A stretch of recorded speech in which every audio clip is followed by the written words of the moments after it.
नमस्कार, स्वागत है आप सभी का एक बार पुनः मेरे ऑनलाइन यूट्यूब चैनल लक्ष्य संस्कृत एवं संस्कृति में। मैं प्रियंका शुक्ला आप सभी का हार्दिक अभिनंदन करती हूँ। आज के इस वीडियो में हम लोग देखेंगे अवतरणों को किस प्रकार हल किया जाए, अपठित गद्यांशों से प्रश्नोत्तर किस प्रकार से निकाले जाएं, किस प्रकार से हल किए जाएं।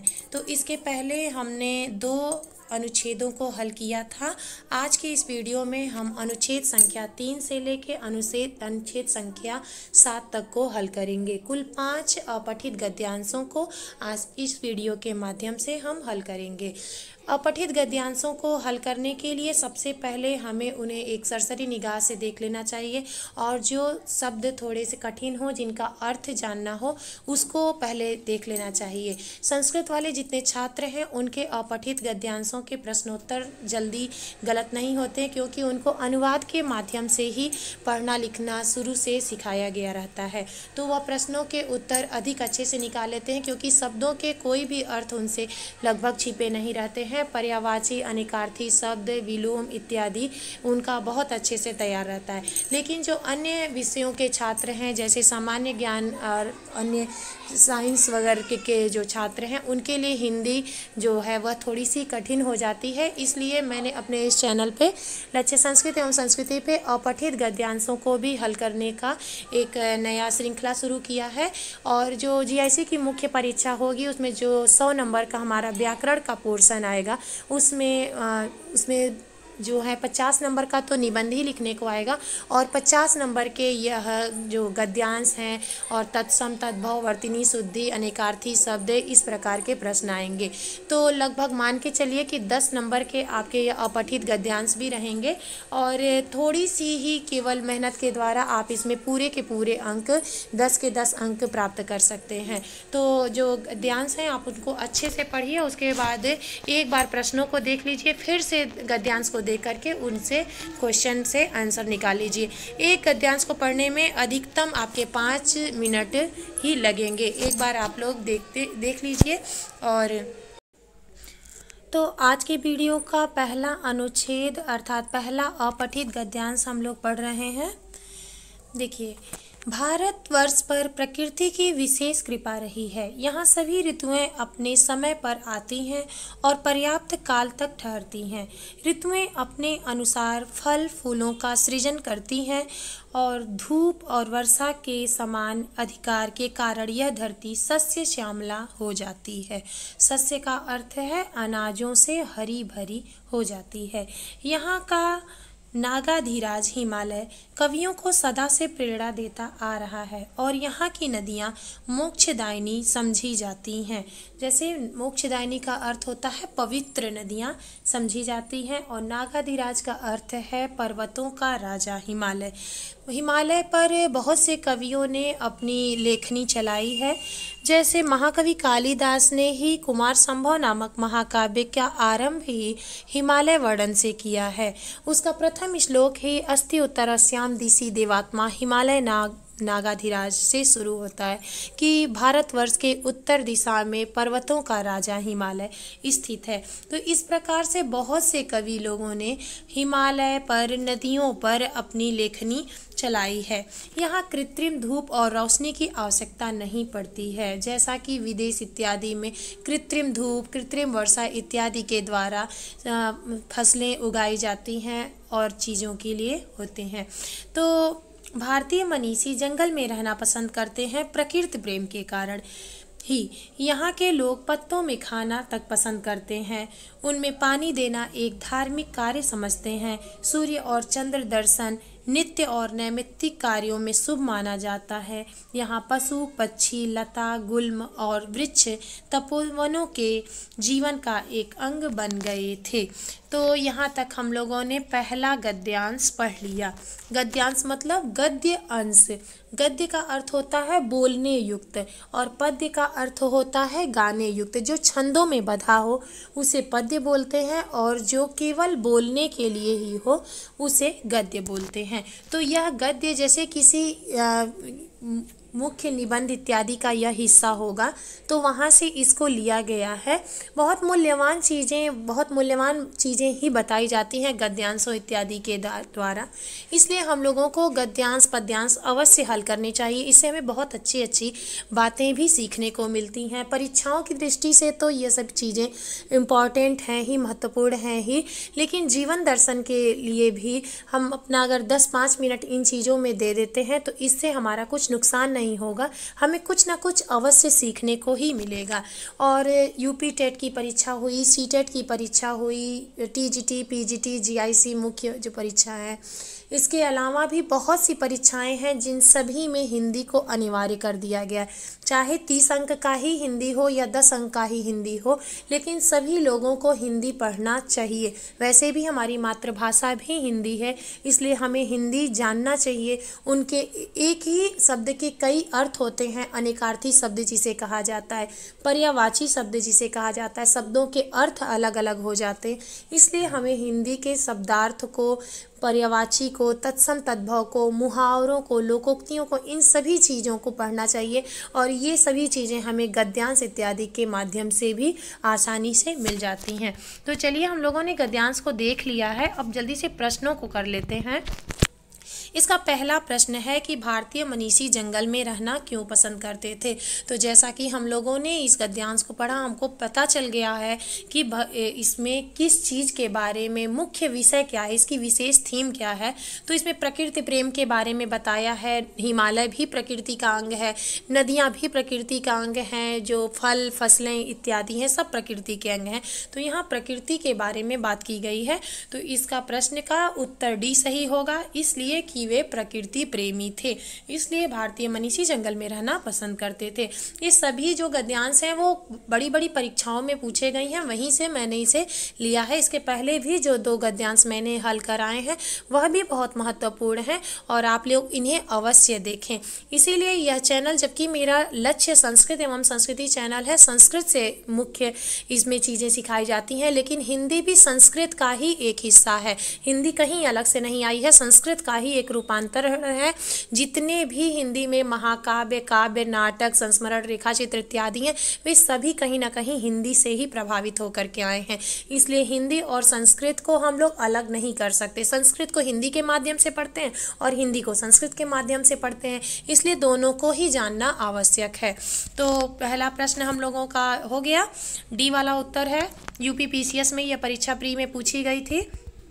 और प्रश्न संख्या 2 है, गुल्म का तात्पर्य क्या है। अब देखिए, गद्यांशों के माध्यम से हमें शब्दार्थ भी आसानी से मिल जाते हैं। बहुत जो कठिन शब्द होते हैं, जो हिंदी संस्कृत वाले जो छात्र हैं, जो परीक्षार्थी हैं, वो तो आराम से कर लेंगे, लेकिन जो अन्य वर्ग के छात्र हैं, विज्ञान के हैं, कॉमर्स के हैं या एमबीए इत्यादि के भी छात्र आजकल टीएट वगैरह परीक्षाएं दे रहे हैं, तो उन लोगों के लिए यह हिंदी थोड़ी सी कठिन हो जाती है। तो वो लोग भी इसे पढ़ें तो बहुत उन्हें लाभ होगा। तो गुल्म का तात्पर्य क्या है, झाड़ या झाड़ियाँ।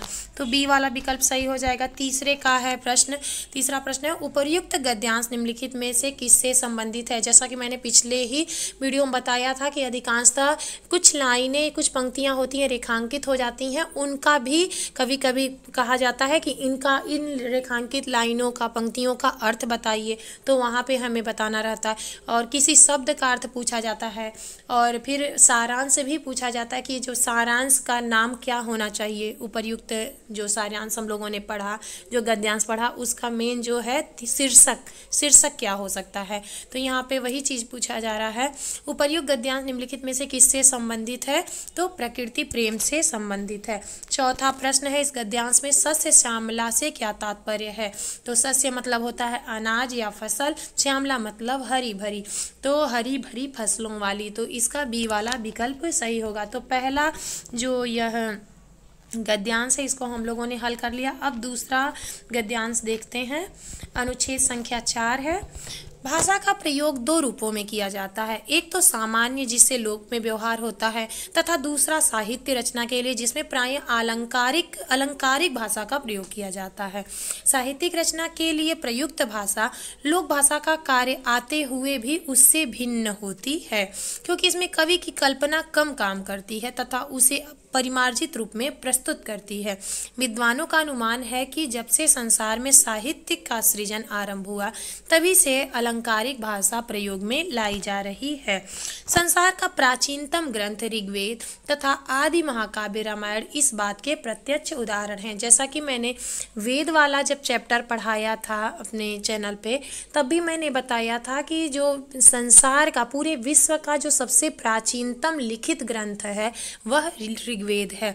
और जो लौकिक काव्य की आरंभ हुआ, लौकिक काव्य का, तो वहाँ सबसे प्रथम लौकिक महाकाव्य जो है वह रामायण है। और इन दोनों में ही अलंकारिक भाषा का प्रयोग हुआ है। अलंकारिक भाषा मतलब जिसमें सौंदर्य के लिए उपमा आदि अलंकारों का, छंदों का, चौपाइयों का इत्यादि का प्रयोग किया जाए, उसे अलंकारिक या साहित्यिक भाषा कहते हैं। इन दोनों रचनाओं में अलंकृत भाषा के उत्कृष्ट उदाहरण हमें प्राप्त होते हैं। संसार के समस्त कवियों तथा साहित्यकारों ने इसी प्रवृत्ति का अनुकरण किया है। विश्व के चाहे किसी भी भाषा के कवि हों, सभी ने इसका प्रयोग किया है। वस्तुतः देखते हैं आगे। वस्तुतः अलंकृत भाषा के अभाव में काव्य काव्य नहीं कहलाता।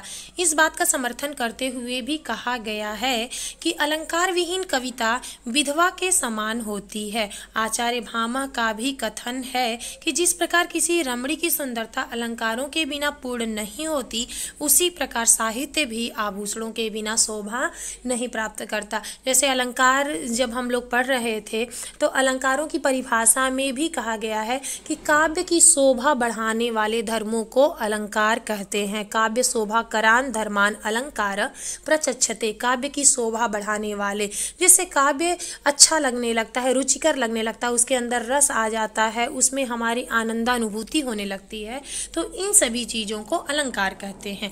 उसी प्रकार साहित्य भी आभूषणों के बिना शोभा नहीं पाता, जैसे स्त्री आभूषणों के बिना उतनी ज़्यादा शोभित नहीं होती है। आचार्य दंडी ने अलंकारों को काव्य का शोभा विधायक धर्म माना है।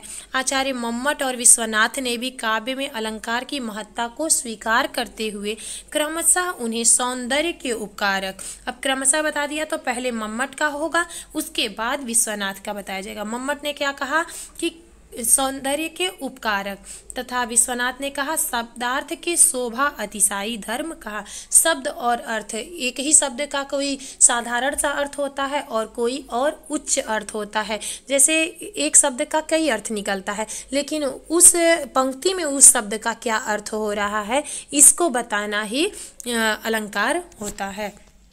तो अभी हम लोगों ने इस पूरे गद्यांश को पढ़ लिया। अब इसके भी प्रश्नोत्तर को देख लेते हैं।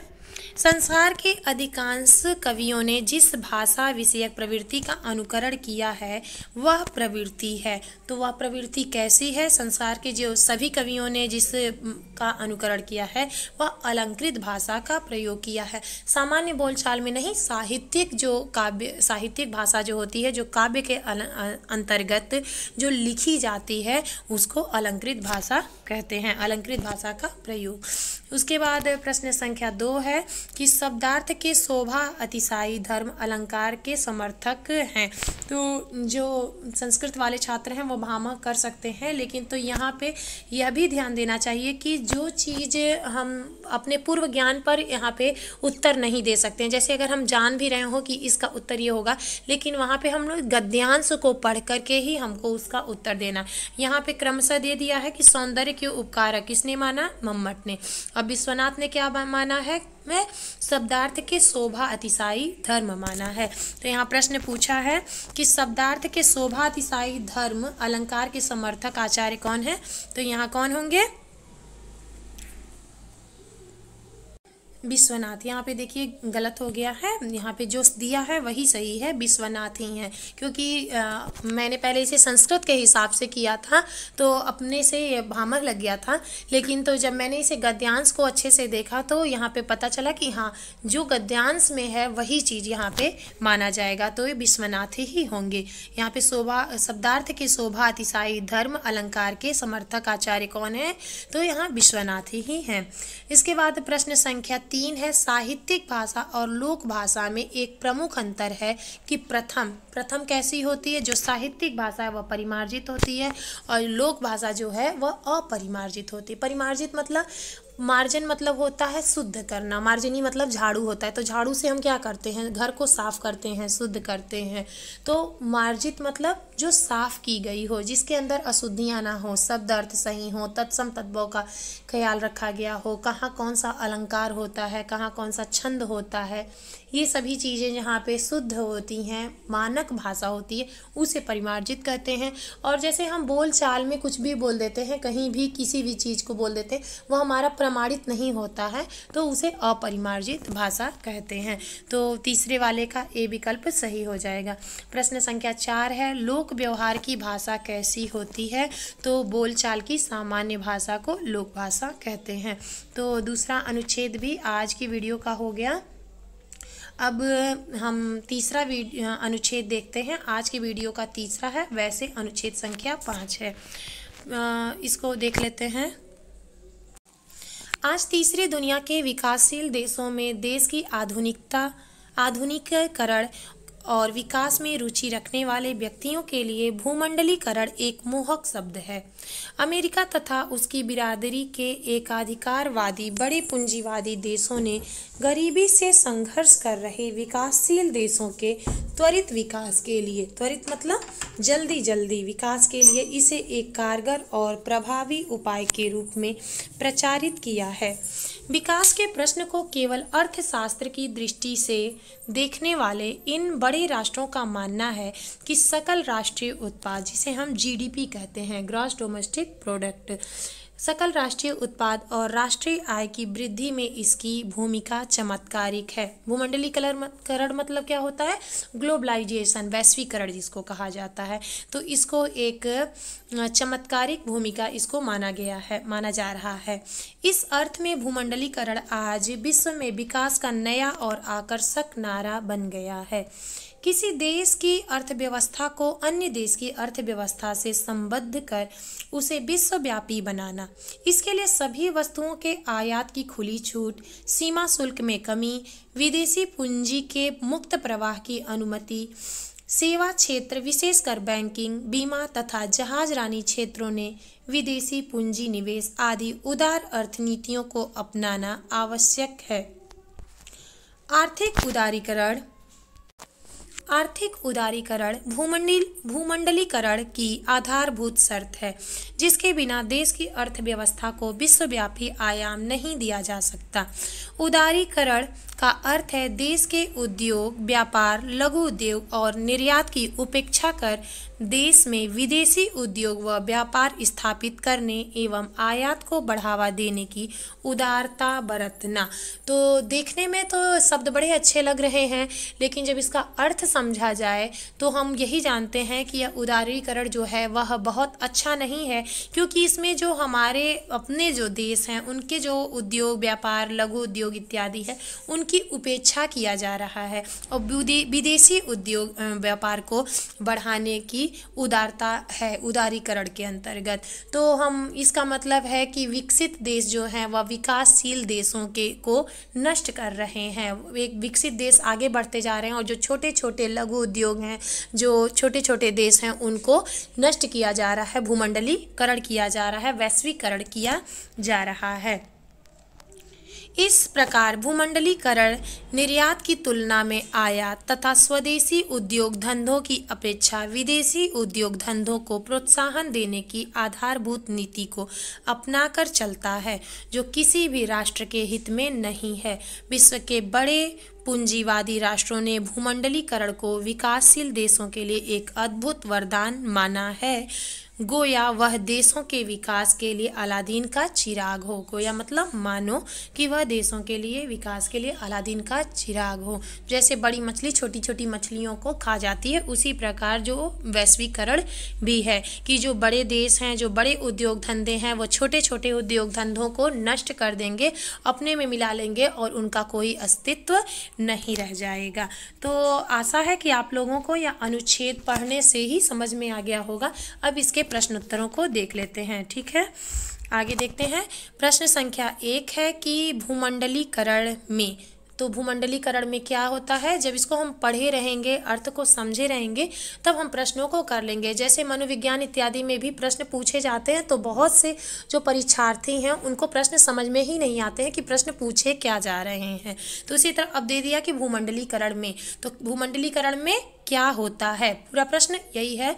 तो प्रश्न संख्या यह इसका डी वाला उत्तर सही होगा। बड़े देशों द्वारा छोटे देशों का शोषण करने की भावना निहित होती है। यदि हम समझे रहेंगे शब्दों के अर्थों को तो हम प्रश्नों को आराम से हल कर लेंगे। इसके बाद दूसरा प्रश्न है, अलादीन के चिराग का अर्थ क्या है। अभिप्सित वस्तु, अभिप्सित मतलब कि अलादीन का चिराग क्या है कि जो चीज़ मांगो वह तुरंत मिल जाए, ऐसा विकसित देश वाले समझते हैं कि यह भूमंडलीकरण क्या है कि अलादीन का चिराग है, जैसा जो हम चाहेंगे वह तुरंत हमारे सामने प्रकट हो जाएगा। इप्सित वस्तु या अभिप्सित वस्तु।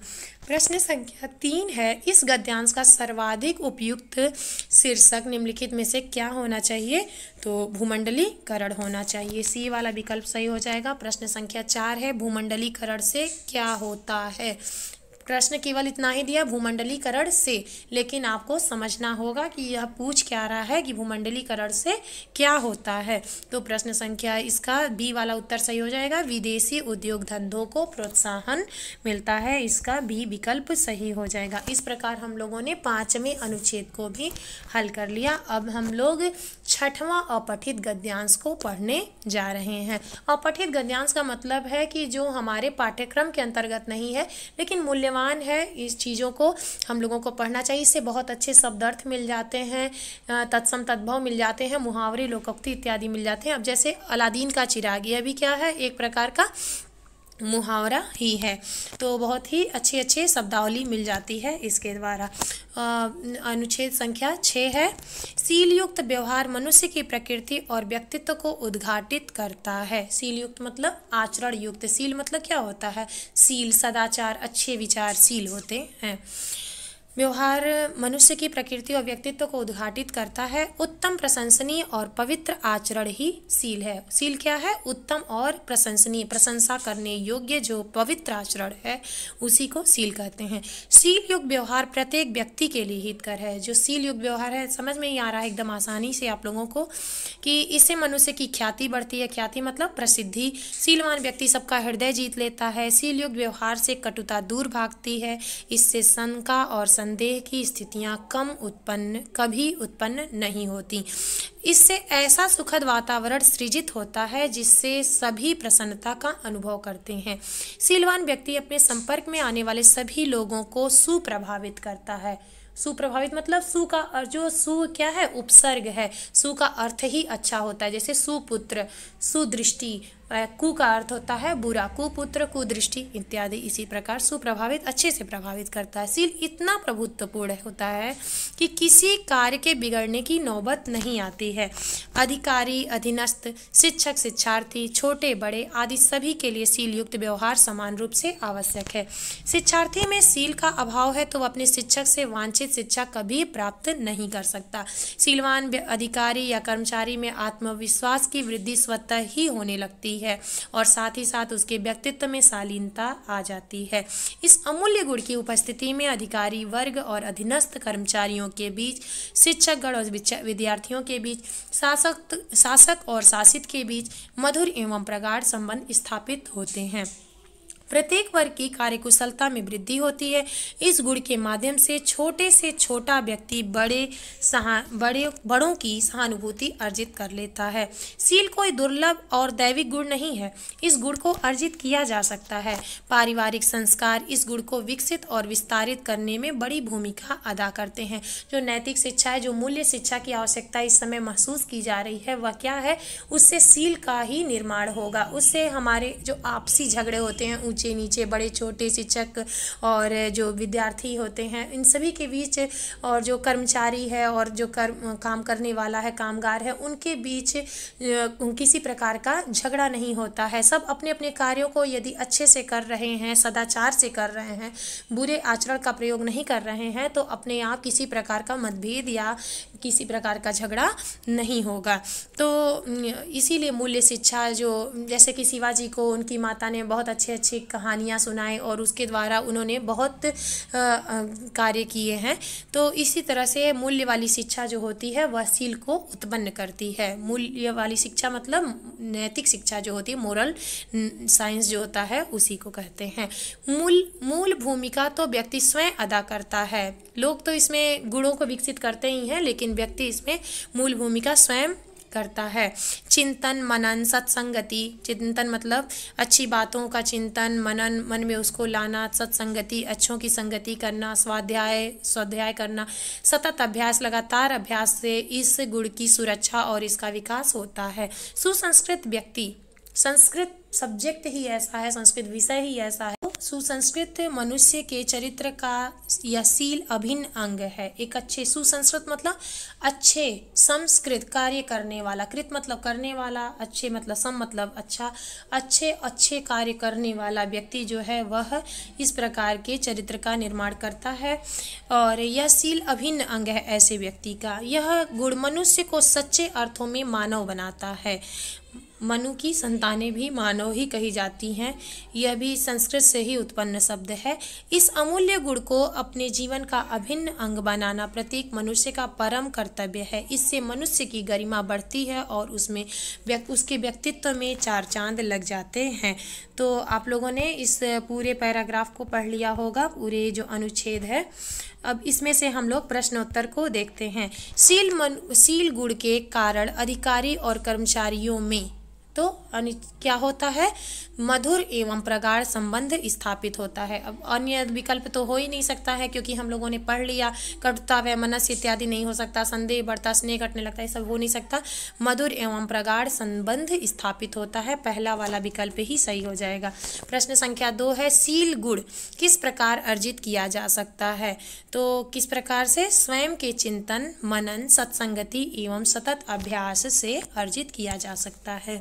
जरा सा भी अगर आप लोगों ने ध्यान से गद्यांश को पढ़ लिया और उसके अर्थ को समझ के पढ़ा, तो प्रश्नों के उत्तर बिल्कुल गलत नहीं होंगे और पूरे अंक जो हैं वह मिल जाएंगे। जैसे मुख्य परीक्षा के लिए यह बहुत इंपॉर्टेंट है, उसके अलावा भी जो आरओ की परीक्षा दे रहे हैं या जो सीटेट की परीक्षा दे रहे हैं उसमें गद्यांश अवश्य हल करने को आते हैं, तो उन सभी के लिए यह वीडियो बहुत लाभदायक होगा।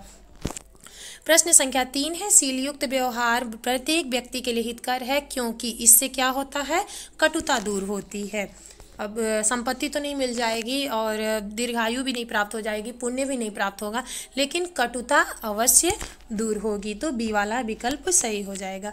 प्रश्न संख्या 4 है, शीलवान व्यक्ति अपने संपर्क में आने वाले लोगों को कैसे प्रभावित करता है?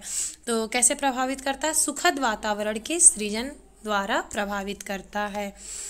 इसके बाद इस को भी हम लोगों ने देख लिया। अब इस वीडियो का आज का अंतिम अनुच्छेद हम देखने जा रहे हैं। अनुच्छेद मतलब गद्यांश देखने जा रहे हैं।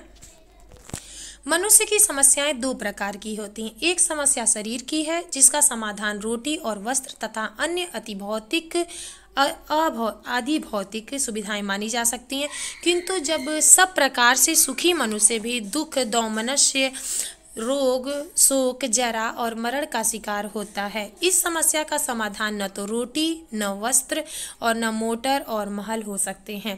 प्राचीन और मध्यकालीन विश्व शारीरिक समस्याओं से अधिक अपनी आध्यात्मिक समस्याओं को प्रमुख मानता था। अब यहाँ समस्याओं के बारे में बात किया जा रहा है कि मनुष्य की 2 प्रकार की समस्याएं हैं। एक तो उसकी जो अधिभौतिक समस्याएं हैं, जो रोटी, कपड़ा, मकान इत्यादि से हल होती हैं, और एक समस्या उस प्रकार की होती है जो आध्यात्मिक कहा जाता है। तो वहाँ पे बताया जा रहा है कि प्राचीन काल में किसको ज़्यादा महत्व दिया जाता था। जैसे वहाँ रहन सहन इत्यादि जो आज विलासिता इत्यादि को अधिक महत्व दिया जा रहा है, उस प्रकार का प्राचीन शिक्षा का जो मुख्य उद्देश्य था वही मोक्ष था। मोक्ष का मतलब क्या होता है कि हर प्रकार से शांति, किसी प्रकार का मन में द्वंद्व ना रह जाए कि मैंने यह प्राप्त कर लिया नहीं प्राप्त किया, किसी प्रकार का दुख क्लेश कष्ट ना रह जाए, वही मोक्ष है। तो यहाँ पे बताया जा रहा है कि प्राचीन और मध्यकालीन विश्व शारीरिक समस्याओं से अधिक अपनी आध्यात्मिक समस्याओं को प्रमुख मानता था। इसी से उस समय आध्यात्म विद्या का सभी देशों में विकास हुआ और मनुष्य मानने लगा कि जो सत्य प्रयोगशाला में परखा नहीं जा सकता, डॉक्टर के स्टेथोस्कोप और सर्जन की छुरी से छुआ नहीं जा सकता, वह या तो सत्य ही नहीं है अथवा ऐसा है जिसकी ओर मनुष्य को ध्यान नहीं देना चाहिए। और विज्ञान ज्यों ज्यों नई नई विजय प्राप्त करता गया, त्यों त्यों अधिकाधिक मनुष्य उसके भक्त बनते गए। यहाँ तक कि आध्यात्मवादियों को भी आवश्यकता अनुभूत होने लगी कि वे अपनी बातों को जहाँ तक संभव हो सके विज्ञान की भाषा में ही रखें। किंतु विज्ञान की वृद्धि से भी मनुष्य की शाश्वत समस्याएं दूर नहीं हुई, वह आज भी दुखी है।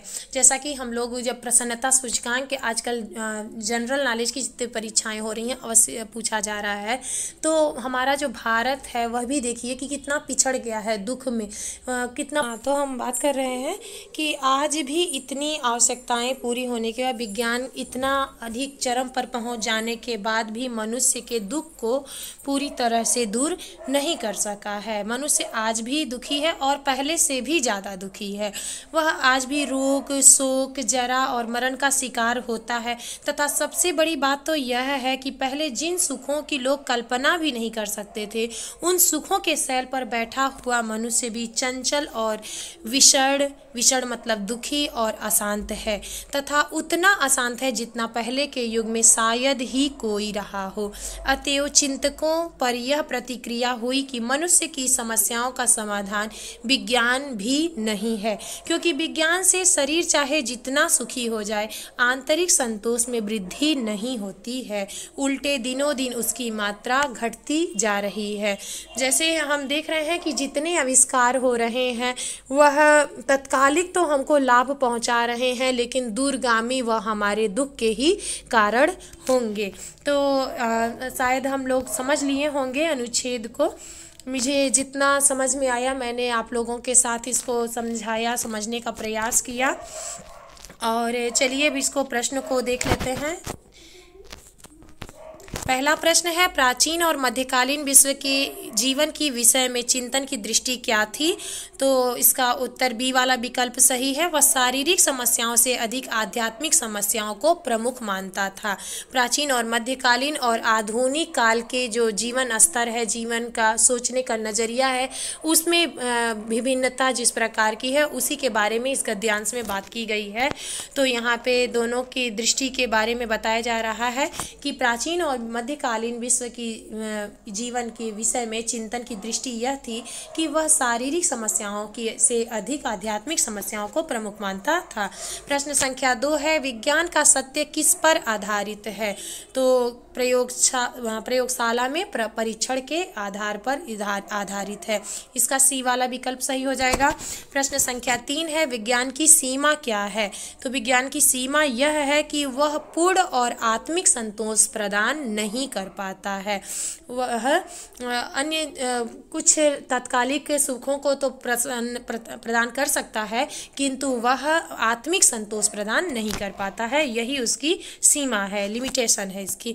प्रश्न संख्या 4 है, उपर्युक्त गद्यांश के अनुसार हम क्या समझ रहे हैं? किससे हमें क्या शिक्षा मिली? कि मनुष्य की सभी समस्याओं का समाधान विज्ञान में भी नहीं है। उसके लिए हमें योग और आत्मिक संतुष्टि, मौलिक जो ज्ञान है, जो मौलिक स्तर में सुधार है, उन चीज़ों को अधिक, जैसे प्राचीन काल में लोग अधिक महत्व देते थे और संतुष्ट रहते थे, मोक्ष की प्राप्ति करते थे, वह ज़्यादा उच्च दृष्टिकोण था। आज इंसान जितना ही सफलता प्राप्त कर ले रहा है, दुख का स्तर उसका उतना ही अधिक है। कहते हैं ना, जो जितना प्रसिद्ध होता है उसकी उतनी ही ज़्यादा, अगर थोड़ी सी त्रुटि हो जाए तो उसका ज़्यादा प्रचार प्रसार होता है। और जो छोटा इंसान है जिसको कोई नहीं जानता, वह अगर कोई गलती भी कर दे तो उसकी गलती भी छोटी ही हो जाती है। तो इसी प्रकार इसको शायद हम लोगों ने समझ लिया होगा। तो आज के लिए बस इतना ही। देखते रहिए चैनल लक्ष्य संस्कृत एवं संस्कृति को। हिंदी और संस्कृत दोनों ही परीक्षाओं इत्यादि को पर हम लोग इस पे बात करते हैं। तो आज के लिए इतना ही। नमः संस्कृताय, नमो नमः।